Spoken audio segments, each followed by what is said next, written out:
Olá, alunos da disciplina Instalações Elétricas Prediais. Bem-vindos a essa aula. Dando continuidade ao nosso estudo das instalações elétricas e seu projeto, hoje vamos verificar qual é a divisão de circuitos necessárias de acordo com o tipo de carga que nós vamos alimentar na nossa instalação. Isso significa que, a partir do quadro de distribuição, nós vamos conseguir definir qual é a quantidade de circuitos que nós teremos para conseguir fazer a alimentação daquele grupo de carga. Na nossa última aula, eu passei para vocês algumas coisas referentes aos componentes da instalação. Então nós já vimos aí a respeito do quadro e dos dispositivos de proteção que são utilizados no caso de algum tipo de falha acontecer nesses circuitos. Vimos a questão do disjuntor, que é uma dessas possibilidades. E hoje nós vamos aplicar esse disjuntor nos nossos circuitos terminais para garantir a proteção das cargas que podem ser alimentadas de forma individual, como costuma ser o caso do chuveiro, ou de forma coletiva, como é o caso da parte de iluminação. Nós temos normalmente um circuito responsável por alimentar todas as lâmpadas da casa ou uma grande parte delas. Então, lembrando aí a ideia básica do quadro de distribuição. Ele recebe os condutores que vêm do medidor, depois da entrada de energia na edificação, e é a responsabilidade dele fazer a distribuição da energia por todos os circuitos da edificação. Por isso que ele deve ser projetado de forma a garantir esse funcionamento adequado e também pensando na proteção desses circuitos. As partes que compõem esse quadro, como nós vimos, são os disjuntores, que são os dispositivos de proteção, os barramentos para as fases, que nem sempre vai ser de fato um barramento, pode ser o condutor fase conectado aos disjuntores, o barramento neutro, que é onde são conectados os condutores com potencial neutro, e um barramento por terra, que segue aí a mesma ideia. Nós temos uma divisão de cargas a partir desse quadro de distribuição, que vai ser feita com base na NBR 5410, como nós já temos visto aí as outras questões referentes ao dimensionamento. Então essa parte que nós vamos ver hoje seria o próximo passo no projeto. Nós já vimos a questão da demanda e da carga instalada, que vai ajudar a definir as questões referentes ao padrão de entrada. Vimos o levantamento de potência de iluminação, quantidade de tomadas e potência das tomadas de acordo com as dimensões da edificação.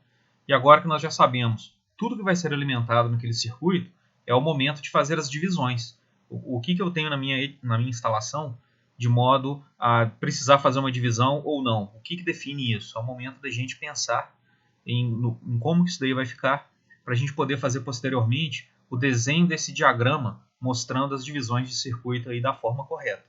O quadro de distribuição pode ser chamado também de quadro de luz, representado aí pelas siglas QD ou QL. E até mesmo a sigla QDL pode ser utilizada, quadro de distribuição de luz. Então nós vamos trabalhar com essa sigla em alguns momentos, mas aí é só mesmo para que vocês saibam, que se esbarrar com ela em algum livro, aí, alguma referência que vocês estiverem analisando, já sabem do que se trata. Esses quadros têm o dimensionamento e especificação feita a partir de uma norma da NBR também, que é a NBR IEC 60439 de 2003, Conjuntos de Controle e Manobras de Baixa Tensão. Então aqui entra a questão da especificação do quadro, o que ele precisa ter para ser considerado um dispositivo, um elemento adequado para aquela instalação elétrica. Todas as especificações dele, características que vão fazer a diferença quando a gente estiver trabalhando aí com a instalação. E desse quadro partem os circuitos terminais, que vão ser responsáveis por alimentar as nossas cargas no circuito. Como eu falei, pode ser uma carga individual ou um grupo de carga. E cada circuito desse deve ser protegido por um dispositivo no estilo aí do disjuntor. Normalmente, em instalações prediais, o disjuntor é o mais adequado. Para instalações industriais, existem aí o fusível e o relé térmico, que vão fazer esse mesmo papel do disjuntor. Mas, de maneira geral, a gente vai trabalhar aqui com os disjuntores mesmo.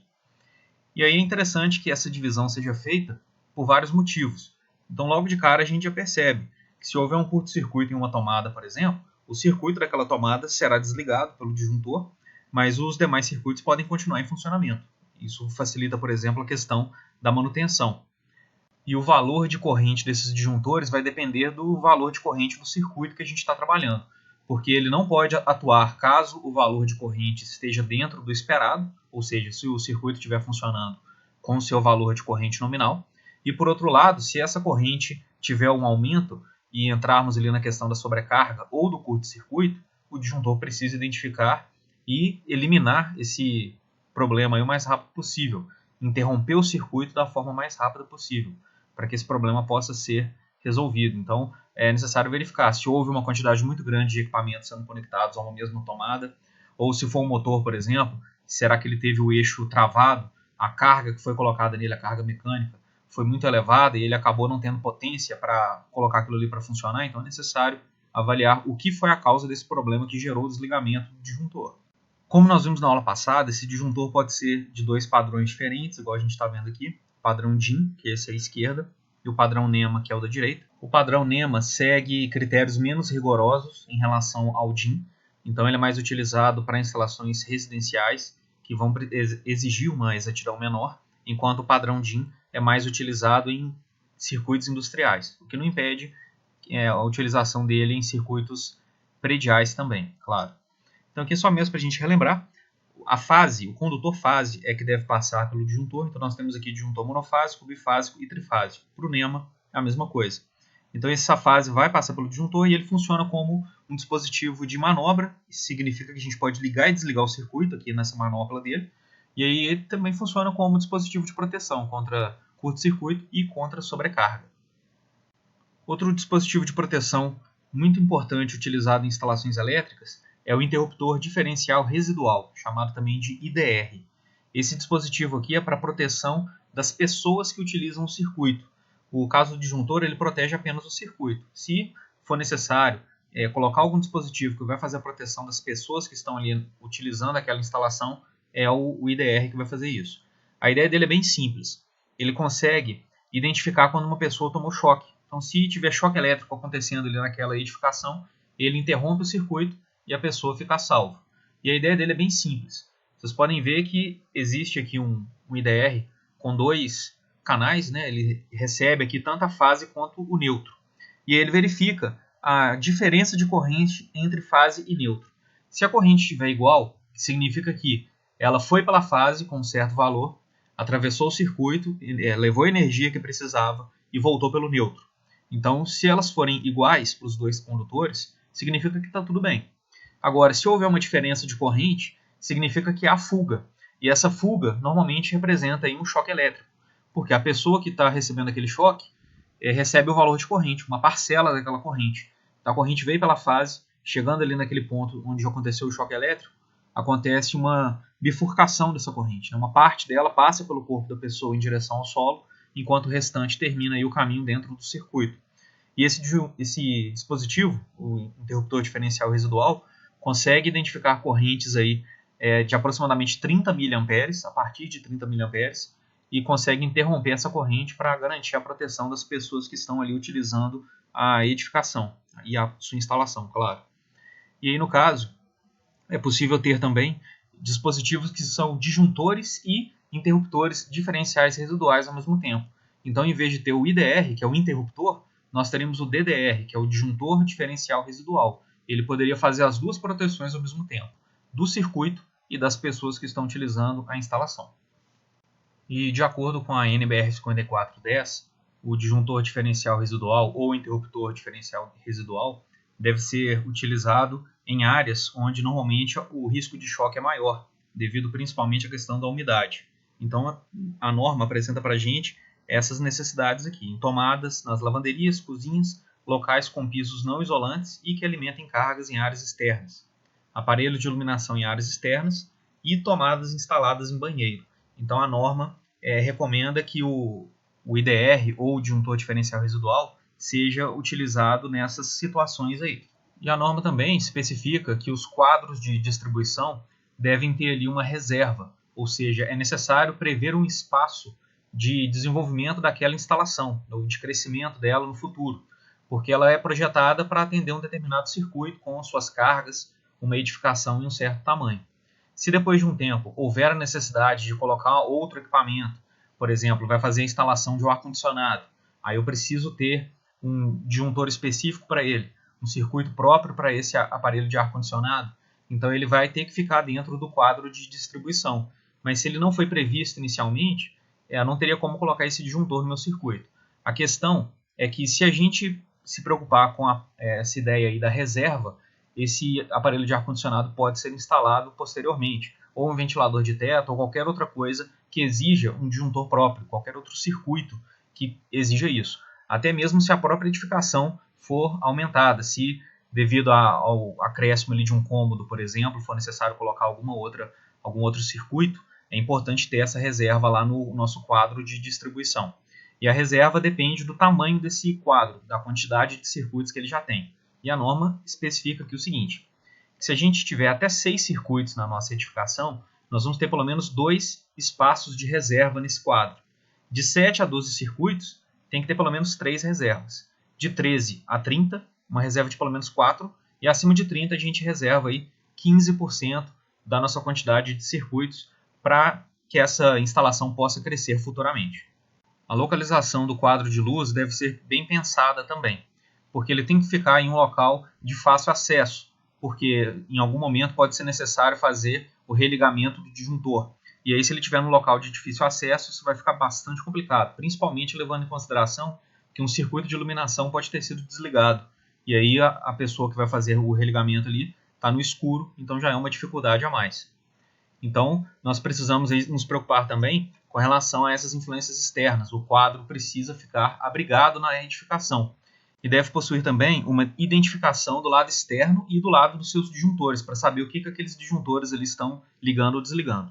Eu sei que a maioria de vocês aí pode pensar que nunca viu um quadro desse jeito, seguindo todas as especificações. Mas se a gente for levar o que a norma exige ao pé da letra, né, e fizer uma instalação correta, isso daí precisa ser identificado também. É mais comum a nível industrial. Essa cobrança, essa necessidade de se fazer correta é maior quando a gente fala de indústria, porque os prejuízos são maiores e a possibilidade de um acidente grave também é maior. Então isso acaba sendo mais respeitado a nível industrial do que a nível predial. Mas é claro que mesmo aqui, trabalhando com essa ideia das instalações prediais, é importante tomar esse tipo de cuidado também. Outra coisa importante sobre esse quadro é que ele não deve ficar mais de 35 metros distante da última tomada. E se for esse o caso, esse quadro de distribuição, que costuma ser geral, vai ter que ser subdividido. Então nós teremos aí mais quadros fazendo a alimentação desses nossos dispositivos. E aí esses cabos vão sair do padrão até o quadro geral, e daquele quadro geral ali vai ser subdividido para quadros menores que vão alimentar trechos ali da instalação elétrica. Os locais mais recomendados para o posicionamento do quadro são os corredores, circulações e cozinhas, porque normalmente respeitam essas regras que nós vimos aqui em cima. A altura de instalação dele é de 1,5 m em relação ao piso acabado, de modo a ficar fácil o acesso também, mais ou menos aí na altura dos interruptores. E se for o caso da edificação possuir mais de um pavimento, uma casa de 2 andares, por exemplo, nós precisaremos ter um quadro de distribuição para cada pavimento. E para ilustrar essa questão da conexão do quadro, nós temos aqui primeiro um quadro monofásico.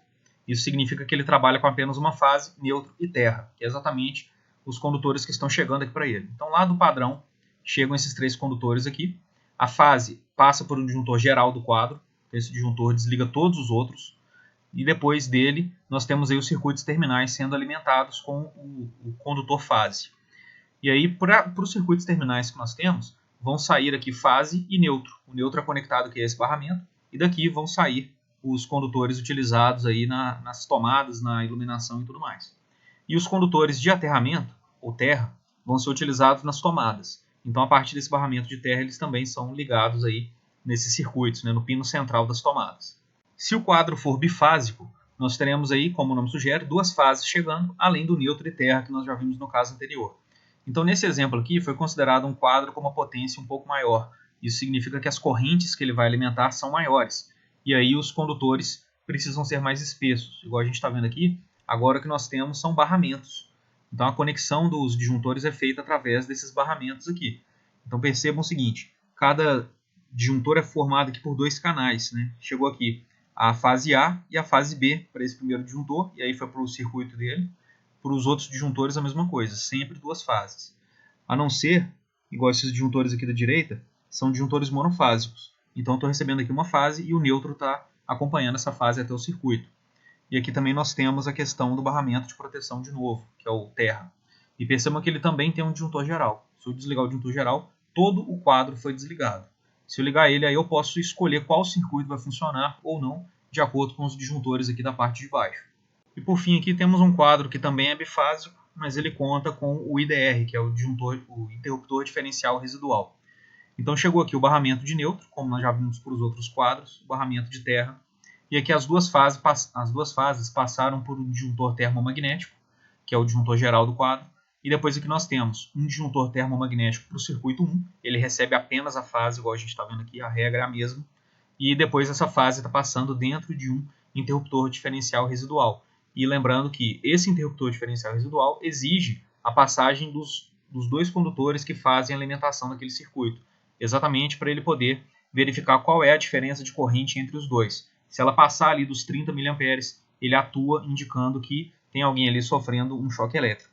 E aqui embaixo a gente percebe que existem disjuntores bifásicos. Então eles recebem as duas fases e depois disso as duas fases passam pelo interruptor diferencial residual. Disjuntor aqui em cima e o IDR aqui embaixo, agora para circuitos bifásicos. E o mesmo a gente observa aqui no caso do circuito 12. Nas instalações elétricas nós temos basicamente dois tipos de circuito, que são os circuitos de distribuição e os circuitos terminais. Esses circuitos de distribuição são aqueles que alimentam os quadros. Se houver um quadro apenas na edificação, ela só vai ter um circuito de distribuição, que é aquele que liga o padrão até o seu único quadro. E a partir do quadro nós temos os circuitos terminais, que como o nome sugere, eles vão chegar aí até o ponto final, que são as cargas que cada circuito aí vai alimentar. Vocês já devem ter visto alguma instalação elétrica que não tem quadro de distribuição. Do disjuntor geral lá do padrão, sai o condutor fase e o condutor neutro, que vai ser utilizado aí para alimentar toda a instalação, sem que haja um quadro ou algum outro disjuntor para fazer essa separação dos circuitos. É claro que fica a pergunta, funciona? Funciona. As cargas podem funcionar sem problema algum. Mas isso gera uma série de problemas. Primeiro porque não está de acordo com a norma. Essa instalação já seria reprovada por não seguir o que a norma especifica. E depois, cada circuito precisa ter sua proteção, porque isso daí gera essa questão da funcionalidade do circuito. Se eu tiver ali uma proteção para cada, se um deles deu problema, eu vou isolar só aquele circuito em defeito e eu vou precisar trabalhar só com ele. Isso é bom também quando a gente fala de manutenção, mesmo que ainda não tenha dado problema. Para ser feita a manutenção em uma parte do circuito, é necessário que ela esteja desligada. E aí eu não vou precisar desligar a instalação toda para fazer uma manutenção apenas em um ponto do meu circuito. Mas a forma correta de trabalhar com a instalação elétrica é ter o quadro de distribuição. Isso daí acontece dessa forma, que aparece nesse desenho aqui. Temos a rede pública de baixa tensão. Chegou ali o ponto de entrada, então, para a nossa edificação. E ali nós temos o quadro com a parte de medição e o disjuntor geral junto com o sistema de aterramento.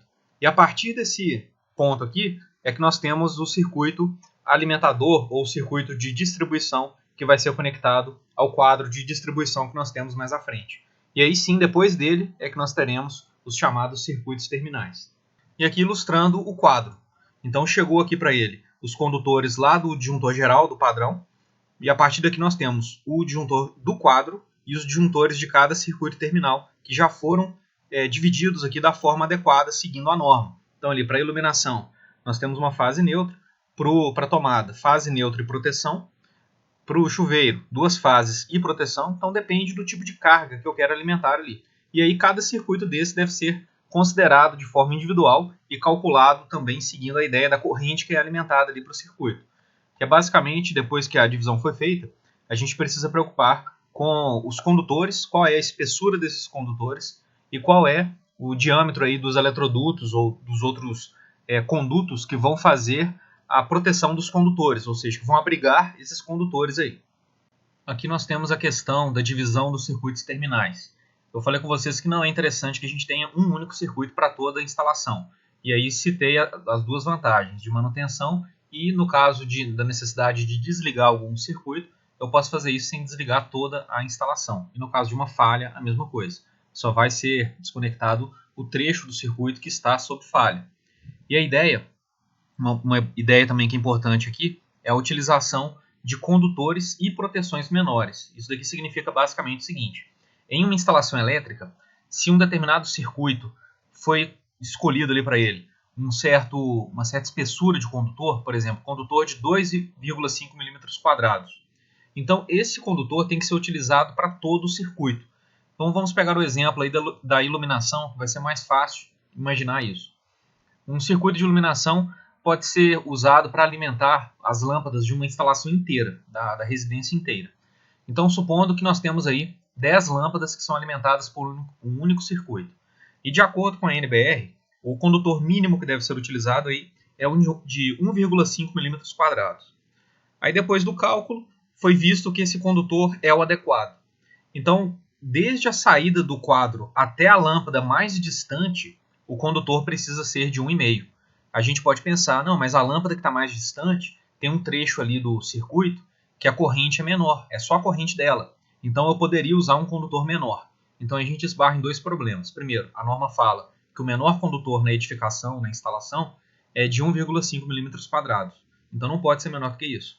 E o outro problema é que a norma também exige que os condutores de um certo circuito tenham todos o mesmo tamanho. Então, mesmo que em certo trecho do circuito a corrente seja muito menor do que aquela que saiu lá do quadro, no ponto onde todas as cargas ainda precisavam ser alimentadas, esse circuito precisa ter apenas um tamanho, não importa.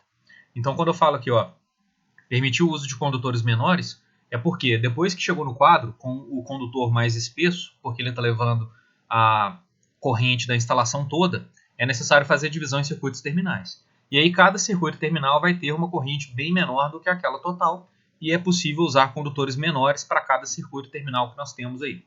E o mesmo vale para a proteção. Ela é feita com base, ela é calculada com base na corrente. Então, se a corrente é menor naquele circuito, eu tenho proteções menores que vão poder ser colocadas ali no quadro e trabalhar só em função daquele trecho ali do meu circuito.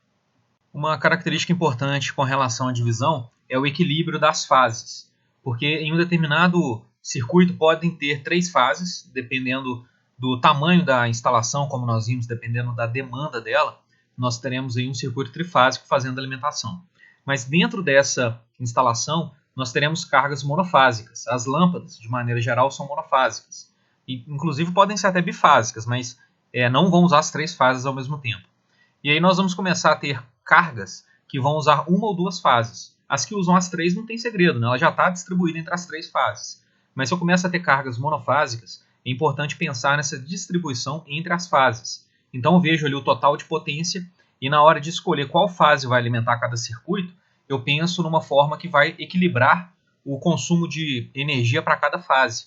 Então se eu tenho, por exemplo, um condutor, um circuito com uma certa potência ali, vamos supor que eu tenho um circuito de 100 watts, ou tenho outro circuito de 200 e um circuito de 350, e preciso distribuir esses circuitos entre 2 fases, porque todos eles são monofásicos, eu vou pegar então os 2 menores circuitos, que totalizam 300, vou colocar em uma fase, e o circuito de 350 vou colocar na outra, de modo a gerar um certo equilíbrio entre essas 2 fases. É claro que em alguns casos não vai ser possível deixar as fases com exatamente a mesma potência, com a mesma quantidade de cargas, mas a gente consegue fazer uma coisa mais próxima desse equilíbrio para não sobrecarregar demais uma única fase.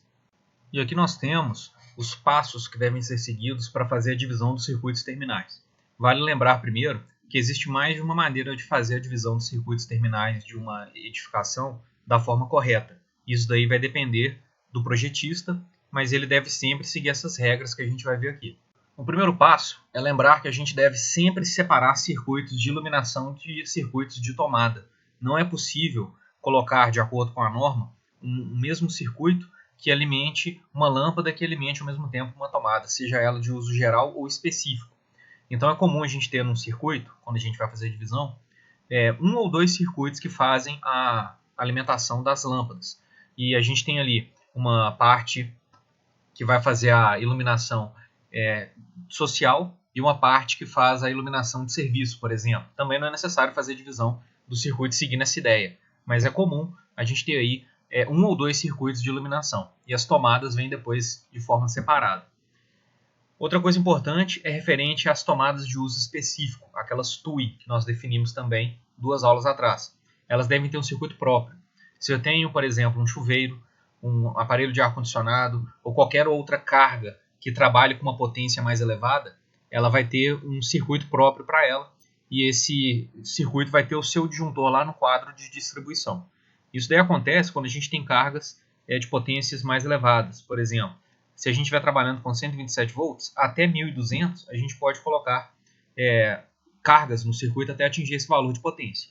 E para 220 podemos chegar até 2500 watts. Se a gente estiver trabalhando com uma carga que já tem uma potência maior do que essa, como normalmente é o caso do chuveiro, que tem aí 4, 5 mil watts de potência, aí ele já vai ter um circuito próprio para ele, porque ele já extrapolou a quantidade de watts que estava determinada aqui para circuitos de uso geral. Então é só observar isso daqui. Nós podemos agrupar cargas em um mesmo circuito, ou tomadas, né, no caso, em um mesmo circuito, até ele atingir 1200 watts, se a gente estiver trabalhando com 127 volts. Ou seja, então eu poderia colocar aqui até 12 tomadas de 100 watts, que esse circuito estaria adequado. Se eu tiver, em vez de 10, eu tiver 12 tomadas, aí eu já posso dividir, por exemplo, 6 tomadas para cada circuito. E no caso de circuito 220, eu vou agrupar tomadas até chegar a esses 2500 watts que a gente está vendo aqui. Se ultrapassar esse valor, aí a gente precisa fazer uma nova divisão de circuito. Considerando aqui um quadro alimentando os circuitos, nós teríamos uma fase chegando aqui para o disjuntor monopolar, e essa fase vai junto com o condutor neutro alimentar todo o circuito de iluminação. Então, independente da quantidade de lâmpadas que eu tenho aqui, eu só não posso extrapolar aquele valor de 1200 watts. Caso a quantidade de lâmpadas fique abaixo disso, eu posso alimentar qualquer número, igual a gente está vendo aqui 2, mas poderia ser até mais. E lembrando aquela ideia, a fase passa pelo interruptor e depois nós vamos para a lâmpada com o condutor de retorno. E a lâmpada é ligada ao neutro. Então isso daqui é importante porque, para trocar uma lâmpada, por exemplo, eu posso deixar o interruptor apagado e mexer aqui em cima sem me preocupar em receber um choque elétrico, porque o neutro é que está conectado à lâmpada e ele não vai oferecer esse risco. Se a fase tiver sido cortada aqui, eu já posso trabalhar aqui em cima. Agora, é claro que não tem certeza não para que lado que o interruptor está voltado, está ligado, está desligado, vai lá e desliga o disjuntor, que aí você não corre o risco de tomar nenhum choque elétrico aqui. E aqui está sendo mostrado um interruptor daquele estilo dimmer, que trabalha com a intensidade luminosa da lâmpada, não é só ligar e desligar. Ele pode ligar com intensidades diferentes de acordo com a posição que a gente deixar esse potenciômetro aí. E nesse segundo exemplo nós temos tomadas 127 volts sendo alimentadas através do quadro de distribuição. Então chegou aqui uma fase, passou pelo disjuntor monopolar e foi conectada a um terminal de cada tomada, independente do modelo dela. Apesar de que o modelo adequado, né, o correto agora, é esse padrão aqui. Então nós temos a fase passando pelo disjuntor, o neutro chegando ao barramento e indo direto para essas tomadas e o terra conectado ao terminal central dessas tomadas. Né? Assim que vai funcionar a conexão dos circuitos de tomada. E de novo, eu posso colocar tomadas até chegar naqueles 1200, como é 127 volts. Então se eu tiver tomadas da cozinha, por exemplo, as tomadas da cozinha, pelo menos as 3 primeiras, precisam aí ter 600 watts. Então eu vou colocar no máximo 2 no mesmo circuito. A terceira tomada da cozinha, se ela existir, ela vai ser pertencente a outro circuito. E aí eu vou pensar no que mais eu coloco ali, né? O que mais pode ser agrupado com ela.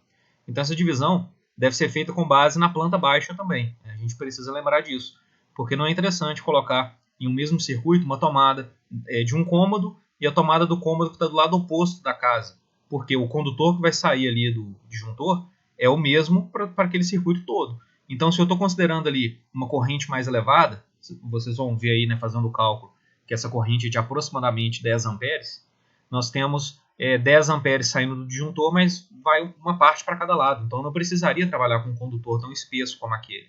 Agora, se eu coloco as tomadas mais próximas, já é justificado eu trabalhar com aquele condutor daquele tamanho ali. E nesse exemplo nós temos uma tomada de uso específico. A carga dela é fixa, o circuito dela foi todo projetado para alimentar essa única carga. E aqui nós temos um disjuntor diferencial residual. Então percebam que ele recebe a fase, como no caso dos disjuntores anteriores, mas recebe também um condutor neutro, para poder verificar se há diferença de corrente entre esses dois condutores aqui. E como a gente está falando de uma tomada, ela também recebe o condutor de proteção. E o mesmo vale para esse chuveiro aqui. Está seguindo a mesma ideia, é uma tomada de uso específico sendo alimentada através de um dispositivo, um disjuntor diferencial residual. E aqui a gente tem um exemplo que é necessário fazer a divisão dos circuitos de uma instalação elétrica. Então é aquela mesma instalação que a gente trabalhou na aula passada. Eu fiz com vocês o levantamento da quantidade de tomadas de uso geral, tomadas de uso específico, a potência dessas tomadas e a potência de iluminação de cada cômodo. E aqui esses valores foram replicados, os valores de potência, ou seja, seria a continuação daquele exemplo que nós vimos. Então nós temos para cada cômodo o valor de potência, de iluminação, e para cada cômodo nós temos também a quantidade de tomadas e suas potências. Então, por exemplo, na sala nós temos 4 TUGs e elas têm 100 watts cada uma. Então a gente faz aqui o levantamento da quantidade de tomadas e depois verifica a questão da divisão de circuitos, como que vai ficar. E vamos considerar que todas as tomadas de uso geral são de 127 volts, o que quer dizer que elas precisam ser agrupadas, formando aí até 1270 watts em um mesmo circuito, enquanto que as tomadas de uso específico vão possuir circuitos próprios e são 220 volts. Então aqui, percebam que não estou falando que a gente vai agrupar essas tomadas de uso específico, mesmo porque em alguns casos elas podem passar, aí, como o caso do chuveiro, da potência limite que é de 2.500 watts. Então, tomada de 220 volts são as de uso específico, só mesmo para a gente ter uma tensão atribuída. Mas aí elas vão receber uma tomada para cada, né? Um circuito para cada tomada dessas. Para a gente fazer a divisão desses circuitos aqui, é só seguir a ideia de que os circuitos que são 127 volts, que são todos aqueles que têm as tomadas de uso geral e a iluminação, ou seja, esses que foram representados aqui na tabela, nós vamos precisar chegar a uma potência máxima aí de 1270 watts. E aí a gente consegue fazer a divisão. Como eu falei, existem N maneiras de fazer isso da forma correta. Nós vamos então escolher uma delas e seguir essa regra, que é o que a NBR 5410 especifica. Primeiro, vamos separar iluminação de tomada. Então percebam que, somando aqui as potências de iluminação, nós temos 1080 watts. Isso significa que nós poderíamos ter apenas um circuito de iluminação. Não é errado. Se eu quiser falar, todas as lâmpadas da residência estão conectadas ao mesmo disjuntor lá no quadro de distribuição, vai ficar correto. Só que a gente pode fazer uma divisão aqui. A gente pode dividir entre a área social e a área de serviço. Então, por exemplo, se a gente colocar aqui a cozinha e a área de serviço e a área externa, podemos colocar aí como iluminação de serviço. Então, vou escrever aqui, ó, circuito 1. Iluminação de serviço. Ele vai contar com a iluminação da cozinha, da área de serviço e da área externa.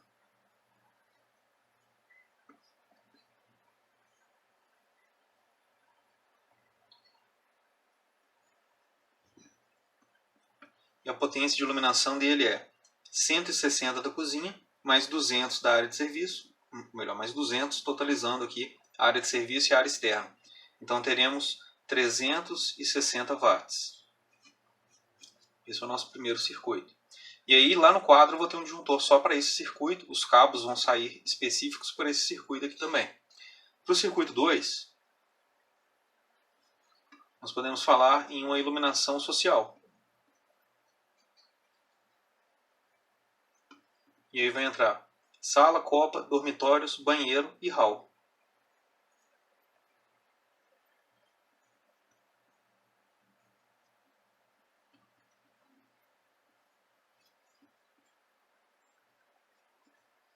E aí nós temos então 100, 200, aqui dá 320, então 520, 620, 720. E somando os dois aqui, temos os 1080 watts. Então, para os dois primeiros circuitos já está definido. Agora a gente tem que fazer os circuitos de tomada. Então, vou falar aqui do circuito 3 e vou definir as tomadas. Então, por exemplo, eu poderia colocar nesse circuito 3 as 4 tomadas da sala. Eu tenho 400 watts apenas. Mas aí eu vou ter um certo desperdício. Se eu colocar só 4 tomadas, eu poderia ter até 1270 watts. Então, vamos começar com outro circuito aqui e depois a gente vê o que pode ser agrupado. Por exemplo, eu posso colocar 2 tomadas da copa, totalizando aqui 600 watts. Na verdade, 1200 watts. 600 de cada tomada. Depois eu posso colocar um circuito 4 com tomadas da cozinha. É claro que ficou faltando ali uma tomada da copa, mas depois a gente volta nela. Então vou colocar aqui circuito 4 com duas tomadas da cozinha, totalizando também 1.200 watts. Depois eu tenho um circuito 5. Aí eu posso pegar a tomada que sobrou da copa com a tomada que sobrou da cozinha. Então uma TUG da copa mais uma TUG da cozinha. Também 1.200 watts. Depois, circuito 6. Aí eu tenho aqui essas 4 tomadas da sala, mais essa da copa que é só 100 watts, essa da cozinha que é só 100. Eu tenho aqui mais 4, por exemplo. Então aqui eu teria 1.000 watts, totalizando esses quatro grupos aqui de tomadas. Então 400, 400, 800, 900, 1.000. Então posso colocar aqui, ó, 4 TUGs da sala, mais uma TUG de 100 da copa, mais uma TUG de 100 da cozinha, mais as 4 TUGs do dormitório 1. Totalizando aqui 1.000 watts. Depois nós temos uma tomada do banheiro e 3 da área de serviço. Então posso fazer aqui 2 circuitos. Circuito 7.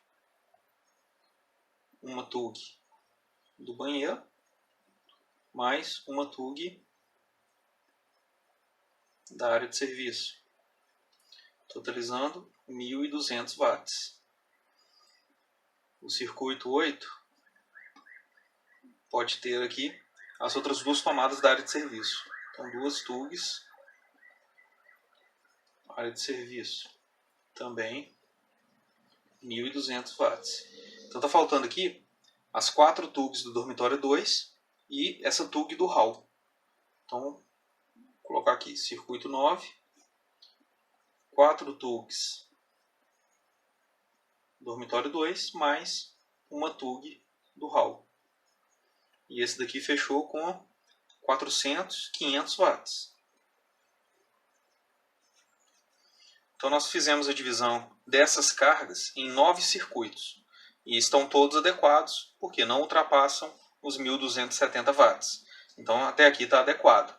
Agora nós temos aí, de acordo com o exercício, as tomadas de uso específico. Temos aí chuveiro e alguns outros equipamentos. Esses equipamentos vão receber cada um a sua tomada e ela vai ter exatamente a potência do equipamento em si. Igual a gente pega o chuveiro, ele tem lá tantos watts, a potência da tomada dele também segue exatamente aquele valor. E o interessante é que, depois que essa divisão foi feita, a gente já pode calcular os valores de corrente que cada circuito vai ter. Então, no caso, a gente leva em consideração essa expressão aqui. Potência é tensão vezes corrente. E aí eu posso calcular a corrente para cada circuito. Por exemplo, esse primeiro aqui. Eu tenho 360 watts. A potência. A tensão dele é 127 volts. Então, se eu dividir 360 por 127, eu chego a 2,83 amperes. E aí, com base nesse valor de corrente, eu posso definir a proteção dele, definir os condutores que vão ser utilizados e consigo fazer o projeto dessa alimentação que é para a iluminação de serviço, como nós fizemos aqui a princípio. Depois, eu posso vir aqui e fazer o mesmo para a iluminação social. Calculo a corrente. É só dividir então a potência de 720 por 127 volts. E aqui eu tenho 5,67 amperes. E a gente vai seguindo esse procedimento até o final. Esses circuitos aqui de 1.200 watts vão ter correntes aí de 9,45 amperes. Então esses circuitos de tomada de uso geral e iluminação vão ter correntes aí máximas de 10 amperes. Igual a gente viu aqui, a maior delas está chegando a 9,45. Por outro lado, aqueles circuitos que são das tomadas de uso específico podem chegar até correntes um pouco maiores. Igual nós temos lá 2.500 watts é o limite. Dividido por 220 volts, temos aí 11,36, que seria o caso da TUG. Ela já tem uma potência maior e uma corrente maior. Mas quando a gente vai para o circuito, igual considerando um chuveiro de 4.000 watts, eu vou dividir por 220 e vou encontrar aí 18 amperes. Se eu tiver um chuveiro com uma potência maior ainda, essa corrente também pode aumentar. Ou seja, percebam que a gente não fica limitado a essas correntes das tomadas de uso geral. Dependendo da carga que for acionada de acordo com o circuito aí, nós podemos ter correntes maiores. É claro que, se for esse o caso, toda a instalação tem que estar preparada para receber aquele equipamento. E aí o disjuntor tem que ser adequado, os condutores são adequados, o eletroduto que vai ser utilizado também é maior, porque ele vai ter que comportar condutores maiores. Enfim, tudo pode ser utilizado nesse sentido, desde que o projeto seja adequado para aquela carga que está chegando ali. E para fechar o exercício, nós teríamos aí um circuito 10, que seria essa tomada de 1.200 watts para o forno micro-ondas.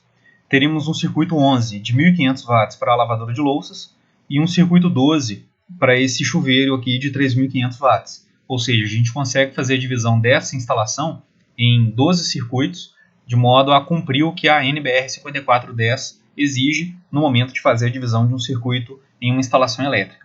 Então espero que tenha ficado claro para vocês. Precisando, vocês podem entrar em contato comigo. Vou responder as dúvidas pelo AVA, pelo chat, pelo fórum e por e-mail, se vocês quiserem me enviar nos 3 modos aí, sem problema algum. E também vou ficar disponível na segunda-feira, de 6 às 7 horas, num link de atendimento ao vivo que eu vou colocar no AVA também. Aproximando do horário na segunda-feira, vocês entrem e a gente pode bater um papo sobre esses conteúdos e sobre o trabalho também que vocês já estão desenvolvendo. E eu vou disponibilizar uma atividade no AVA para vocês me entregarem na semana que vem. Então, acabando a aula aí, já fica de olho na atividade e não percam o prazo, porque lembre-se que ela conta como presença também. A frequência de vocês está sendo avaliada por meio da entrega das atividades. No mais, bons estudos para vocês e nos vemos em breve.